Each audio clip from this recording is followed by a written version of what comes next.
what we're looking at here is a Graybar. Yeah. This is a Graybar made by GE. General Electric.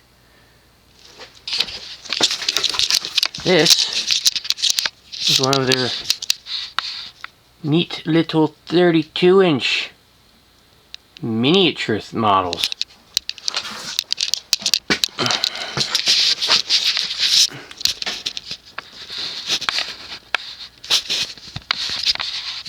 And these ones, for whatever reason,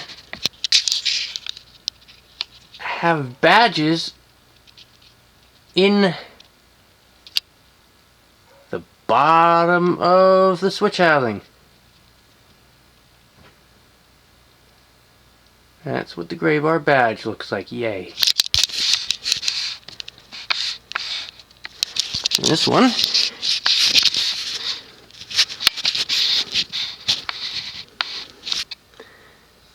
it came with a pull chain.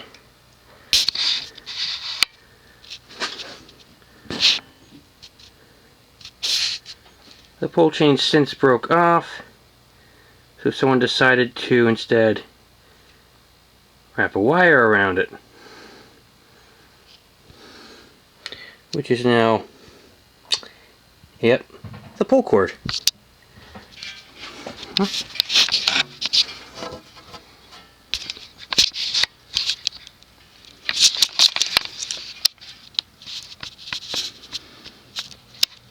Can't really read too much on the badge. Graybar Electric Company. What you can read is the date. AF1. By GE's date code, F stands for 1926. So this is an earlier one. It is a 2-speed fan. Has a 1/2-inch downrod. The canopy is just a normal 3/4-inch GE canopy. So what they did was they put a little shim between the canopy and the rod, so they didn't have to use a different part. Emerson did this as well with the baby round noses.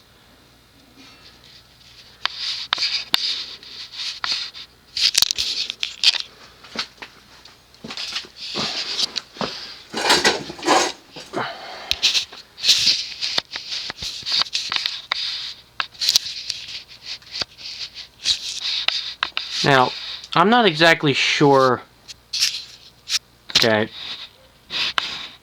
when the 32-inch model was introduced, but definitely sometime in the 20s. And I think this one actually lasted into the 50s. Had a pretty long run. So, anyway, let's see how this ruddy thing performs.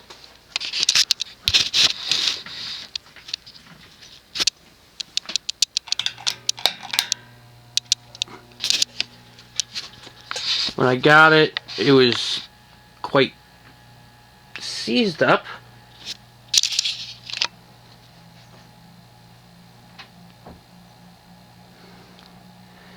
It seemed like it had some lateral play in the rotor,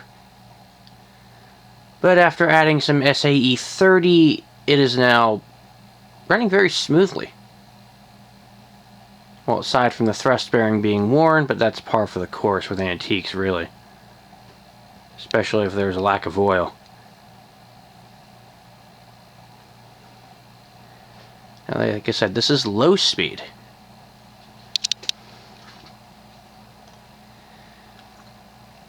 Yeah, these 32-inch fans also came with wood blades. I used to have one.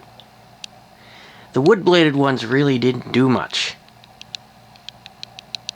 This, I think, was a hotel model where wood blades were better in case someone ended up having their hands get hit.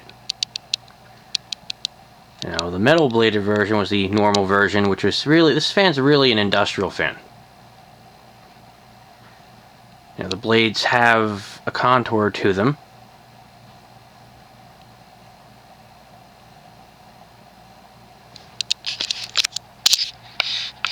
And yeah, you don't see too many of these little GEs. Even the newer ones from the 40s and 50s, you don't see many of them.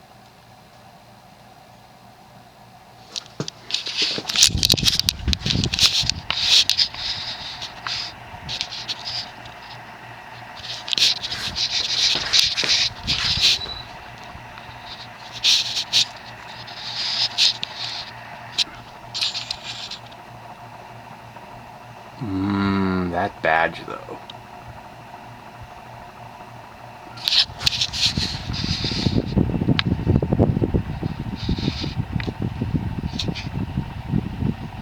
Even on low speed, it's moving a good amount of air. And when compared to any other fan's low speed, this one is more of a medium.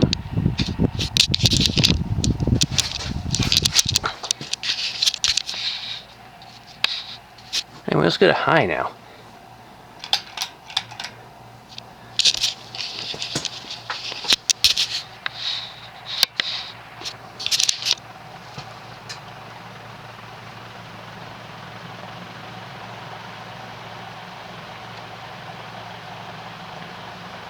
Now, high speed flies.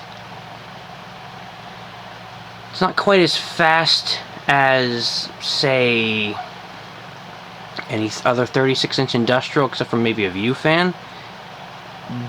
But it does move a lot of air. It's a very effective 32-inch industrial fan for small spaces.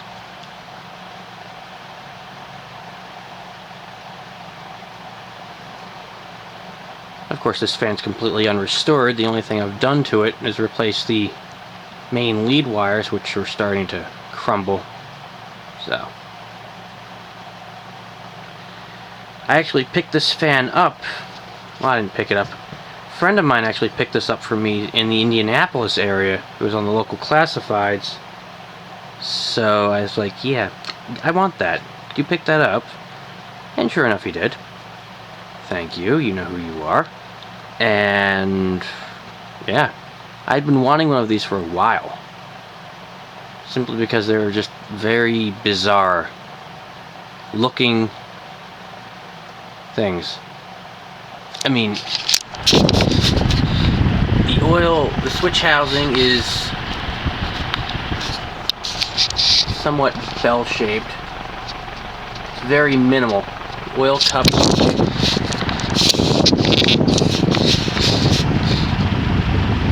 is up within the blade hub. The blade hub itself is dropped down. It's an extremely simple fan.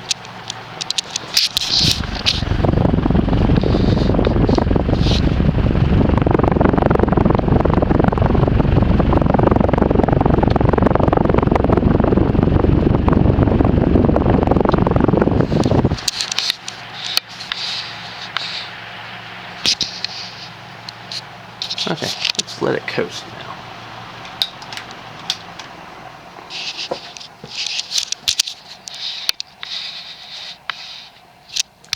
Now the switch is basically the same one found in pretty much every other GE from this period, from the mid-20s all the way into the 50s. These switches are terrible. They like to break, but this one's intact. And I like that.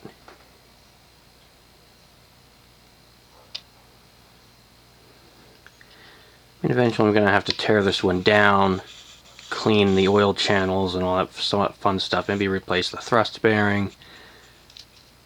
But hey, it runs for now, and that's what matters.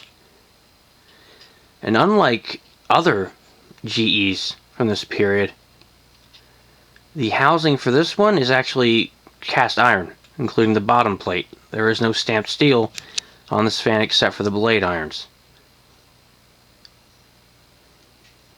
and the blade hub.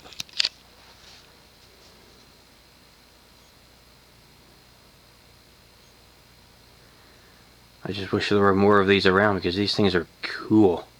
Cool little fans.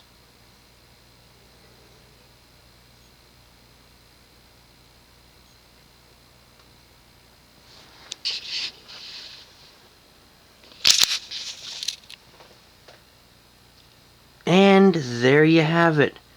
A 32-inch GE labeled Graybar. I hope you enjoyed.